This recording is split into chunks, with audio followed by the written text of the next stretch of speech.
Hello, welcome back, and greetings the first time. So there was supposed to be a Roger Rabbit themed land in the early 90s at Disney's Hollywood Studios, but it just never happened. So let me tell you why. After the immense success of the film Who Framed Roger Rabbit in June of 1988, Disney knew they had an opportunity to continue that success by bringing Roger Rabbit into the theme parks. And by that fall, Roger Rabbit was already meeting and greeting with guests in the parks. And within the next few years, you'd see him in the Disneyland Fun Sing-Along songs, one of 6 inflatable balloons in the Disneyland Party Gras Parade, and the original conductor for the Spectro Magic Parade. Roger Rabbit was bigger than Mickey Mouse.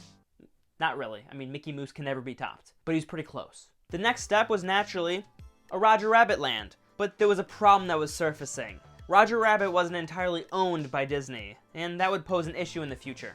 But before all that, let's talk about what this land was going to be. Roger Rabbit's Hollywood, or Maroon Studios, which was the cartoon studio in the film, would be built in Disney's Hollywood Studios, which was then MGM Studios. The land would have been at the end of Sunset Boulevard, where Rock and Roller Coaster and Tower of Terror are now. The land never got past the concept art stage, so there wasn't a solid date for its completion that we can reference. But for a time frame, this is all taking place between roughly 1989 to 1992. And we would have gotten 3 attractions: Roger Rabbit's Cartoon Spin, Baby Herman's Runaway Buggy Ride, and Toontown Trolley. The rides all have slight variations in the names depending on what sources you look at, but I like those names the best, so we're going to use those. Now let's start with the ride that was actually made, but not as it was planned, or where it was planned.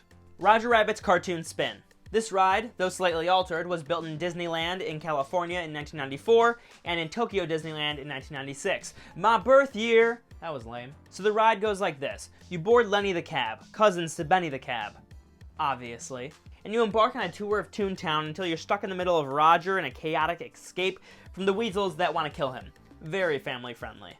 The ride features cartoonish-sized objects, a fun bombardment of colors and sounds, or if you don't want to say fun, terrifying, and some cool tricks with perspective, like this scene with the skyscrapers. And when Imagineers in Disneyland were designing the ride, they wanted to bring something new to this ride that other rides didn't have. So one night, or day, but let's go with night, because this is my story, and I'm saying night, the Imagineers came up with a plan.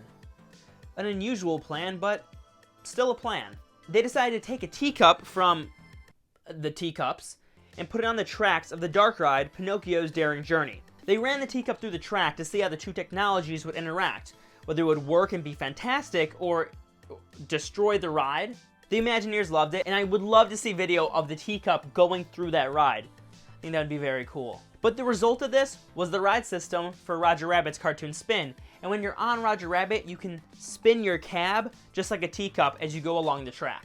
Now let's move on to the second ride, which is my favorite, and you'll see why.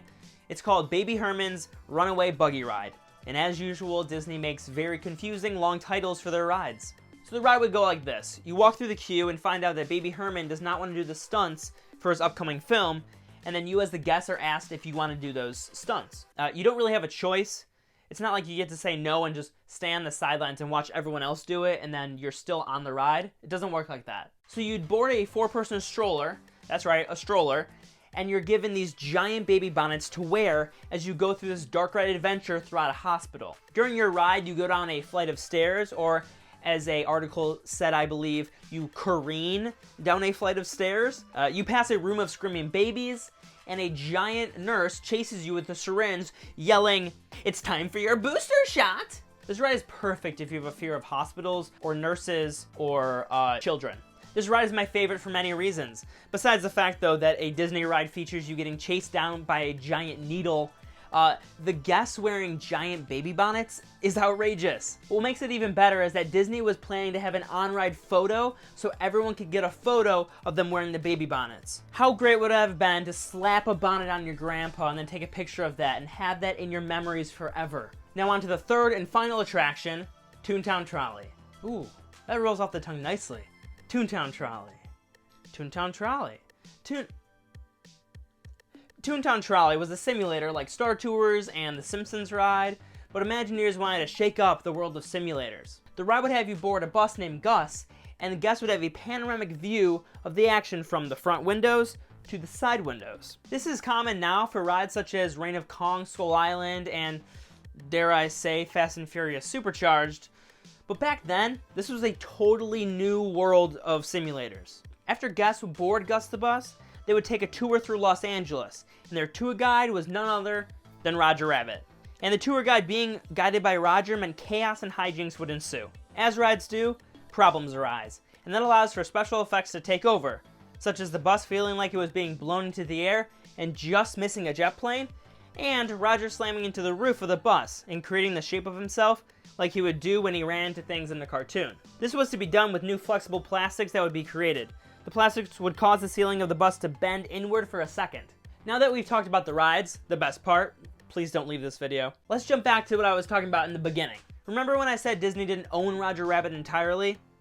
Well, that's the reason this proposed land remained proposed. Who Framed Roger Rabbit was a huge undertaking of a film, with all the special effects expertise needed, extensive animation, and the clearance of a canvas of classic cartoon characters from various studios. And to get this film moving, Michael Eisner, then CEO of Disney, Hello, I'm Michael Eisner. Knew he'd need some help. So he called up his friend Steven Spielberg. Spielberg has a few friends in Hollywood, kind of a big deal, and he definitely could help. And Michael Eisner better have thanked Spielberg numerous times, like 50 at least, because without Spielberg, this movie would not have been made. Spielberg got the studios to agree upon the low price of only $5,000 per character to appear in the film. He also got George Lucas to get his company Industrial Light and Magic to do the special effects, and he got Richard Williams, award-winning animator, to sign on to the project. And to lock in Spielberg's help, Eisner and him made a deal. The two companies, Disney and Spielberg's company Amblin, would split everything 50-50.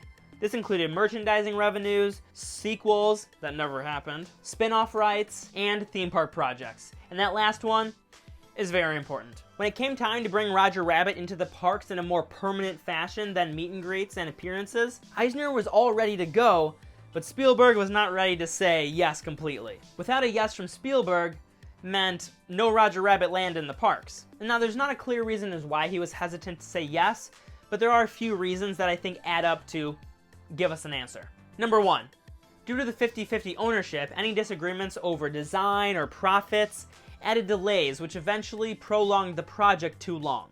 Number two, while this land was being developed at Disney over the late 80s to early 90s, Spielberg was working with Universal to create a park of their own in Florida, and that may have swayed him to let the project die in Disney. Number three, in 1990, Eisner put a Roger Rabbit cartoon in front of their film, Dick Tracy, in hopes that it would help the film financially, which is a smart business move, I'd say. However, this was the second Roger Rabbit cartoon in a row that Disney had on a film, with Spielberg's company Amblin having none so far.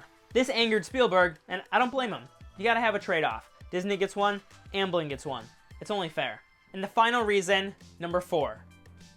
And this is the cherry on the top, the timing. As the Roger Rabbit sequel continued to be delayed, the land being held up by disagreements, the Spielberg-Eisner feud, and not many Roger Rabbit cartoons being produced, Roger Rabbit's relevance started to wane.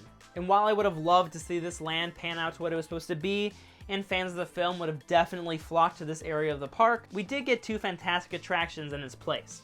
And what's interesting enough is that Tower Terror has kind of become the mascot of the park, right next to the Chinese theater. Now, it's very unlikely that Roger Rabbit will make any reappearances in the parks anytime soon, but if you look around the park, you may see some remnants of Roger Rabbit.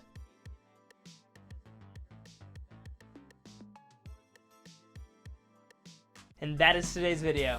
Now, really quick, I was lucky enough to be on the podcast, The Academy Arguments. We talked about the movie, Who Framed Roger Rabbit, so I thought making this video would be a perfect tie into that.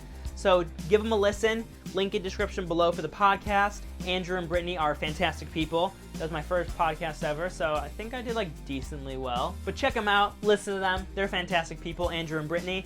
And as always, subscribe to me on YouTube, hit that bell so you know when I pop out a new video, follow me on Twitter and Instagram, and I'll see you guys next time. See ya!